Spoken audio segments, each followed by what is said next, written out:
பாடியது கொக்கு, ஓடியதெல்லாம் ஜோடி மீன்கள். ஊதுகுழல் இசைக்கிறாள் அம்மா, நடனம் ஆடுகிறது நெருப்பு.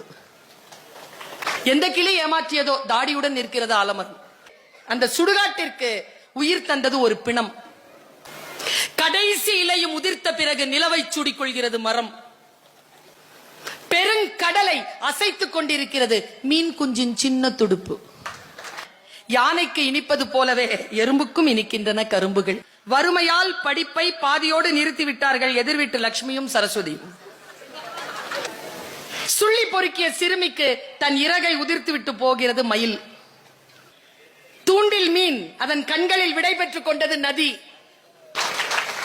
எத்தனை முறை புரட்டினாலும் புத்தகத்தை சலிப்பதே இல்லை காற்றுக்கு. வாயை கிழித்த பின்னும் பேசிக்கொண்டே இருக்கிறது கடுதாசி.